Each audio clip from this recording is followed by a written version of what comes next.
Welcome back sa aking YouTube channel para sa mga first time lang po na manood. Please click mo na yung Jeremy's TV Manila. Anyway guys, wala naman ito. Libre lang. Tulong mo na lang din sa kapwa ko. Alright, thank you very much po. So topic natin nga po today's video. Harry Roque, sabit na nga ba sa Pogo? May lookout bulletin na at person of interest na. Yan guys, yan ang nilabas ng PAOK. Dahil nga binuksan na nila yung 81 volts na kung saan ang dami nilang nakita guys dun sa Porac Hub sa may Pampanga. May nakita silang passport, di ba? Maraming cellphone, mga pera, yung nakakahalaga ng mga 55,000 hanggang 1,000,000 ang pera ng laman ng kada volt. Maraming prepaid card. So ito siguro mga ginagamit sa Labiscam, di ba? O mga crypto. At cryptocurrency at marami pang iba. Yan ang na-discover nila sa Porac Hub na yan. Kaya nagsamang pwersa na, sanib pwersa, ang PAOK, si IDG at yung AMLAC. So tinitignan dito guys yung mga transaksyon ng pera. Parang iisa lang daw ang pinupuntahan pera nito. Siyempre, alam naman natin pag mga lab scam, di ba? Mga crypto, ano yan digital money yan So, kung saan dineposit, tapos doon na rin ipo-forward lahat ng perang na scam sa labas at loob ng ating bansa. Kaya itong Lucky South 99 na to, talagang chine-check na ng mabuti ng ating gobyerno. At kung may kaugnayan nga ba itong Harry Roque, kasi nga nasasangkot lagi yung pangalan niya, di ba? Una nga dun sa Porac Hub na yan ay nakita yung bank statement niya at mga ilang dokumento pa na nag-uugnay sa kanya. At pagdating naman dun sa Tuba Benguet, yung hinahanap ng PAOK guys, ng manager ng Pogo, mga big boss ng Pogo, natagpuan, doon nga sila nagre-rent. Kaya talagang sabi ng PAOK, person of interest na itong si Harry Roque dahil nga nasasangkot siya. Dami-dami nga naman ng bahay, di ba? Bakit kay Harry Roque pa na bahay nakatira o nangupahan itong mga big boss ng mga Pogo? At sa dami-dami ng bahay sa Pampanga, sa Porac pa nakita yung mga dokumento.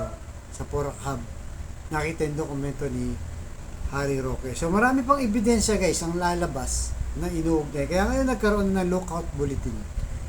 Tinitignan na nila baka lumabas ng bansa, di ba? Namumuna na itong si Cassandro Leong. Tapos itong si Herminio Harry Roque at mga ibang kasamahan pa nila.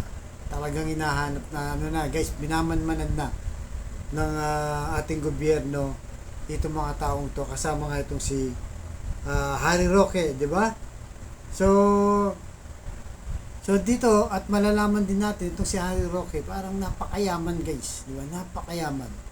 At nalaman natin na naging campaign donor, di ba?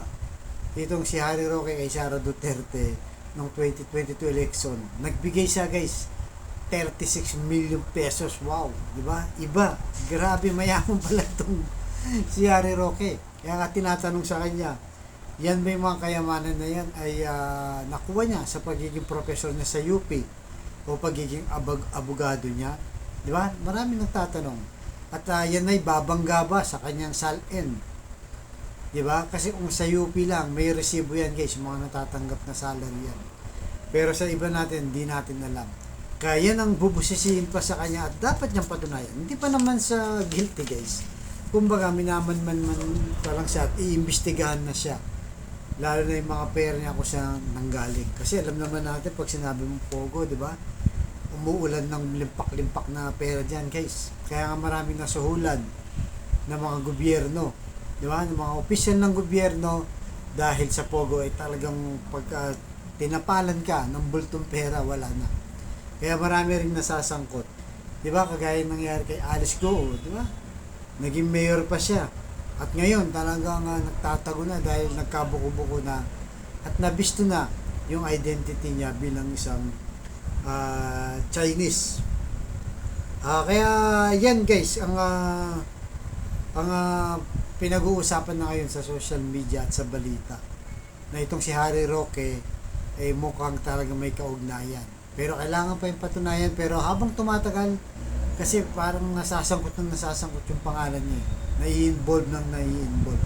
Kaya bubusisiin pa yan. Kaya mga sa darating na araw, malalaman natin kasi ang mga ebidensya na magtuturo sa kanya. Kaya yan ang dapat niyang depensahan ang kanyang sarili. Dahil kung hindi, talagang kasama siya sa kakasuhan at ang mga ibang Chinese pa na talagang sinamantala nung panahon ni Duterte itong pogo na to. Kaya talagang namayagpag sila at ngayon pinaban na nga ni Pangulong Bongbong Marcos dahil sa pag-iimbestiga nitong si Senador Risa Ontiveros ay naging trending, lumabas sa social media, lalo na sumikat itong si Alice Goo at yun na nga lumalabas yung mga krimen na ginagawa ng mga pogo. Kaya maganda to guys, para at least malaman ng taong bayan. Kung wala naman tinatago si Harry Roque, attorney naman siya, kaya naman yung depensa ng sarili niya. Pero tingnan natin kung kaya niyang gibain, di ba, o depensahan yung mga ebidensyang mag-uugnay sa kanya. So kayo guys, anong masasabi niyo dito? Tama ba na isangkot na itong si Harry Roque dahil sa magkabilang sa Porac Hub, Pampanga, na damay siya, dahil pangalan lumabas sa Tuba Benguet, yung hinahanap ng pogo na big boss na andun sa kanya, sa kanilang property, at marami pang lalabas na mga ebidensya sa susunod na araw. Kaya abangan natin to guys, abangan niyo po sa susunod kong vlog. Hanggang dito lang po, thank you very much.